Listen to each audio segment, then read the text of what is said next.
नमस्कार, knocking-news.com में आपका स्वागत है। मैं हूं गिरिजेश वशिष्ठ। अब चावल का खेला शुरू हो गया है। अमेरिका में लोग लाइन लगा के चावल खरीद रहे हैं। एक एक आदमी 10-10 कट्टे चावल खरीद रहा है और दुकानदार कह रहे हैं कि भैया एक से ज़्यादा नहीं देंगे। और जो लोग वहाँ लाइन लगाए पड़े हैं ना, ये वही लोग हैं जो कुछ समय पहले तक वहाँ पर खड़े होकर सड़क के किनारे मोदी मोदी कर रहे थे। ऐसा क्यों हुआ है और इसका असर भारत पे क्या पड़ने वाला है, आज इस पे बात करेंगे। कहीं मत जाइए, चैनल को सब्सक्राइब कर लीजिए। मैं अभी हाजिर होता हूँ।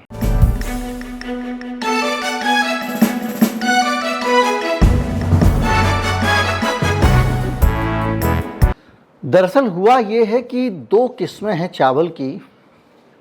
एक है सोना मसूरी और दूसरा है पोन्नी। इन दोनों चावलों को लेकर मारामारी वहाँ पे बहुत हो रही है।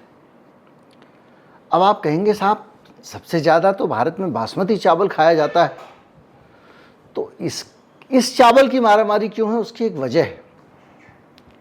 जो हमारी सरकार है उसने जो बासमती चावल है और जो पार ऑयल बासमती चावल, आप देखते होंगे ना, कुछ लोग उबला हुआ चावल खाते हैं, कुछ लोग जिसको हम लोग गोल्डन सैला कहते हैं, उस तरह का जो चावल खाते हैं, जो आधा उबला हुआ होता है, वो चावल जो खाते हैं, उस चावल को, वो भी बासमती अगर है तो आप एक्सपोर्ट कर सकते हो, वो बाहर के लोग मंगा सकते हैं। लेकिन गैर बासमती चावल जैसे परिमल वरिमल बहुत सारे चावल होते हैं, इसके एक्सपोर्ट पे सरकार ने रोक लगा दी है। भारत से जो चावल बाहर जाता है उसमें से 25% चावल यही चावल है जो बासमती चावल नहीं है या पारबॉइल बासमती नहीं है। अब इस चावल से एक नई कहानी शुरू होती है और इससे एक इंटरनेशनल इंपीरियलिज्म का खेल शुरू होता है। उसको हम समझेंगे, इसमें किस तरह से जियोपॉलिटिक्स है दुनिया की, वो समझेंगे। पहले मैं ये बता दूं कि जो चावल जब बैन हुआ तो इसमें दो चीज़ें हैं।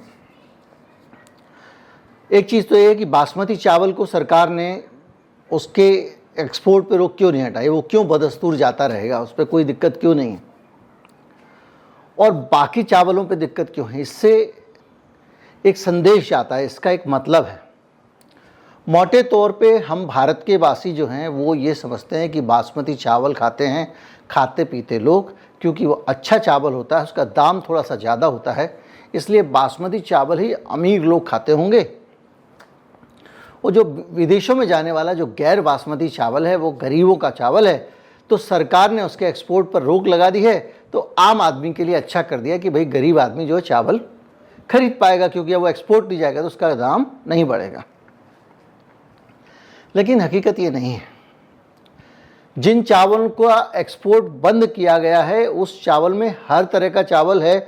जैसे सोना मसूरी चावल जो है उसको बंडारू थेगालू का भी कहा जाता है और गोल्डन आईवी भी कहा जाता है, और ये आंध्र प्रदेश में काफ़ी खाया जाता है और ये चावल, इसकी विदेशों में बहुत डिमांड है।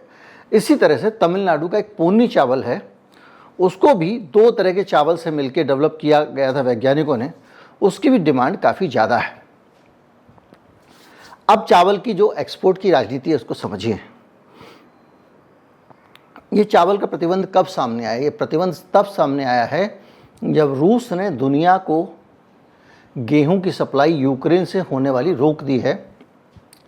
यूक्रेन में जो रूस के आरोप ऐसा है कि जो यूक्रेन के अन्न के भंडार हैं रूस उनको भी नष्ट कर रहा है, और उसने काला सागर से जो गेहूं एक्सपोर्ट करता था यूक्रेन, उस पर भी रोक लगा दी है।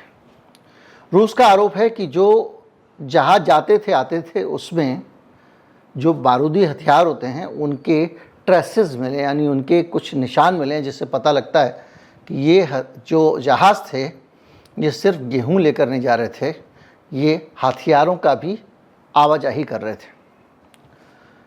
तुर्की की जिम्मेदारी थी कि इसको बीच में चेक करें। तो अब ये जब बंद हो गया तो क्या होगा? दुनिया में अन्न की कमी हो गई, हो ही जाएगी। मैंने वीडियो बनाया था, आपको बता दिया था। अब ऐसे ही समय में भारत कह रहा है कि हम अपने यहाँ से नॉन बासमती राइस यानी 1/4 तेल वो चावल भारत से बाहर नहीं भेजेंगे। जब भारत से चावल आप बाहर नहीं भेजोगे तो क्या होगा? दुनिया में चावल की कमी होगी, अन्न की कमी होगी। और जब दुनिया में अन्न की कमी होगी तो जाहिर बात है उसके दाम बढ़ेंगे। अब ये जो भगदड़ मची हुई है, नाराई भर भर के ले जा रहे हैं बैग अपने घर पे, और दुकान वालों ने बोर्ड लगा दिया एक से ज़्यादा नहीं मिलेगा, ये क्यों हो रहा है? तो इस बीच में जो दुनिया के खकासा लोग हैं, खक्कासा मतलब वो लोग जो इस दुनिया का अपने आप को मालिक समझते हैं, वो है अमेरिका। अब अमेरिका सीधे सीधे तो आपको बोल नहीं सकता कि भाई साहब आप चावल का एक्सपोर्ट बंद मत करो, क्योंकि दुनिया के कुछ अंतर्राष्ट्रीय नियम हैं। तो उसके पास बहुत सारी अंतर्राष्ट्रीय संस्थाएं, जैसे संयुक्त राष्ट्र जो है वो उसको समझाने में लगा हुआ है रूस को कि यूक्रेन का ना जाने दो। जो मीटिंग बुलाई थी उसमें रूस गया ही नहीं, उसने कहा नहीं जाते, कर लो अपने आप जो चर्चा करती हैं। इसी तरह से भारत के पीछे IMF को छोड़ा गया है, इंटरनेशनल मॉनेटरी फंड। कहने को तो IMF जो है दुनिया के बैंकों का बैंक है, पूरी दुनिया के देशों का बैंक है, उन देश के बैंकों को वो फाइनेंस करता है, लोन देता है। मैंने डिटेल से बताया था, फिर भी संक्षेप में बता दूं कि IMF जो है जब मुसीबत में कोई देश आ जाता है तो IMF से लोन मिलता है। IMF में दुनिया के हर देश का अपनी GDP के अनुपात में पैसा जमा है। भारत का भी जमा है, अमेरिका की जमा है, जिनकी इकोनॉमी का साइज़ बहुत बड़ा है उनका पैसा ज़्यादा जमा है। तो जिन देशों का इकोनॉमी का साइज़ बड़ा है वो देश ज़्यादा वोट रखते हैं IMF के अंदर, फैसले के अंदर। तो अमेरिका है और जो इस तरह के जो सारे के सारे समृद्ध देश हैं, इनके वोट IMF में ज़्यादा हैं। तो IMF का जो प्रबंधन है, प्रशासन है, वो उन्हीं की रास्ते पे चलता है जिनके वोट ज़्यादा हैं। तो अब जब दुनिया में पिछली बार भी जब रूस से गेहूं नहीं आ रहा था तो भारत के ऊपर दबाव बनाया था और ये कहा गया था कि आप गेहूं रिलीज करो। ये कहानी कई बार मैं दोहरा चुका हूँ। अब इस बार चावल को लेकर IMF हमको सीख दे रहा है, भारत को। कह रहे देखो जी, आप जो बाहर भेज रहे हो इससे दुनिया में महंगाई बढ़ जाएगी, क्योंकि चावल कम होगा तो उसके कारण अन्न की महंगाई बढ़ेगी, जो अच्छा नहीं होगा। इसलिए हम भारत को, वो अपनी प्रेस कॉन्फ्रेंस करके कह रहे हैं कि हम भारत को इस बात के लिए प्रेरित करेंगे, समझाएंगे, मोटिवेट करेंगे कि भैया चावल चला जाने दो, वरना दुनिया में महंगाई हो जाएगी। हमारे यहाँ तो गर्व से कहती है हमारी सरकार कि हमने दुनिया को जब जो चीज़ थी वो दी।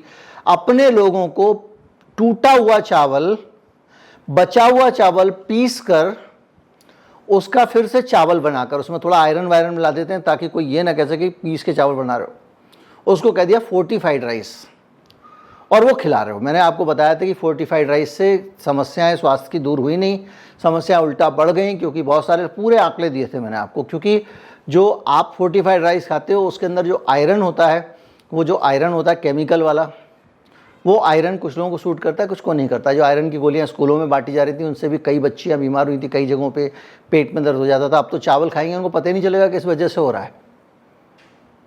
और उसके बाद भी कोई बहुत दशा में सुधार नहीं आया, स्वास्थ्य की दशा में, कुपोषण में सुधार नहीं आया। बहुत सारे बच्चों के अंदर जो डेफिशिएंसी पहले से थी वो ही बनी हुई है। लेकिन बहरहाल कन के पीस के उसका चावल बनाया जाता है, 2 ही कंपनियां भारत में, और वो चावल ही ये जो राशन वाशन में बट रहा है वो चावल बांटा जाता है। तो इसलिए भारत पे एक्सपोर्ट पे प्रतिबंध लगाने से कोई आपको बहुत ज़्यादा चावल की यहाँ सप्लाई बढ़ जाएगी ऐसी उम्मीद नहीं करनी चाहिए। गरीब आदमी को तो मार हो ही रही है। तो अब जो चावल है वो चावल जो विदेश जा रहा है, उस चावल को अब खोलने के लिए भारत पे दबाव बनना शुरू हो गया है। IMF ने बोल दिया है। IMF दुनिया के देशों की नीतियां बदलवाने के लिए कुख्यात है। जैसे ही कोई मुसीबत में आता है, जैसे पाकिस्तान मुसीबत में आया, ना जी ये महंगा करो, ये सस्ता करो, पूरा बदलवा देता है। श्रीलंका को भी उसने ये किया। तो अपनी टर्म्स डिक्टेट करता है, यानी पूरी दुनिया में जो American style of capitalist system है उसको लागू कराने की कोशिश करता है, फोर्स कराने की कोशिश करता है। ये जो ग्लोबल इकोनॉमी है और राष्ट्रवाद है, इन दोनों के बीच में जो झगड़ा है उसको हमको थोड़ा समझना पड़ेगा। ग्लोबल इकोनॉमी में जिसके पास दुनिया में जो ज़्यादा होता है वो दूसरे लोग ले लें और सब लोग मिलजुल के इस दुनिया को चलाएं, ये कहा जाता है। राष्ट्रवाद में बात होती है सेल्फ सफिशिएंसी की, भैया हर चीज़ हम अपने यहाँ ज़रूर पैदा करेंगे, हम दूसरे से बाहर से क्यों मंगाएं। तो हम जो ग्लोबलाइजेशन के चक्कर में फंसे थे, उसके चक्कर में हम दाल बाहर से आ रही है, हमारा तेल बाहर से आ रहा है, हम सब कुछ बाहर से मंगा रहे हैं और हमारी भी कुछ चीज़ें बाहर जा रही हैं।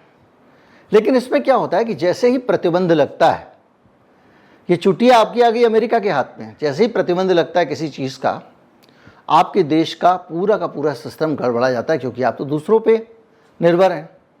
और इसीलिए दुनिया को ग्लोबल बनाया अमेरिका ने, ताकि ताकत उसके हाथ में रहे। और अब IMF जब भारत चावल एक्सपोर्ट करने की बात कर रहा है तो मीठी छिड़की दे रहा है, धमकी भी कह सकते हैं इसको आप, कि देखो भाई ऐसा है कि अगर आप फिर चावल नहीं दोगे, इससे फिर महंगाई बढ़ेगी, फिर दुनिया में बड़ा अजीब सा माहौल बनेगा, फिर दूसरे देश भी आपके ऊपर प्रतिबंध लगाएंगे, ये कह रहा है IMF।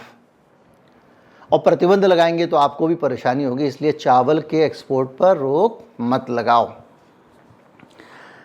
बहरहाल ये कहानी इतनी ही सरल थी जितनी आपने समझी, लेकिन आपको कोई मीडिया वाला नहीं बता रहा है। बताइए, किश्तों में बताइए, आप 50 खबरें पढ़ के मतलब निकाल लें, लेकिन सीधी सी बात यह है कि आज भारत में पैदा होने वाला गैर बासमती चावल भी कितना इम्पोर्टेंट हो गया ये आप समझ गए होंगे। लेकिन जो मेरा अनुमान है वो ये है कि मोदी जी जो है वो तुरंत अब आने वाले समय में चावल का एक्सपोर्ट खोल देंगे, हम भी यहाँ, आप भी यहाँ। नमस्कार, जय हिंद।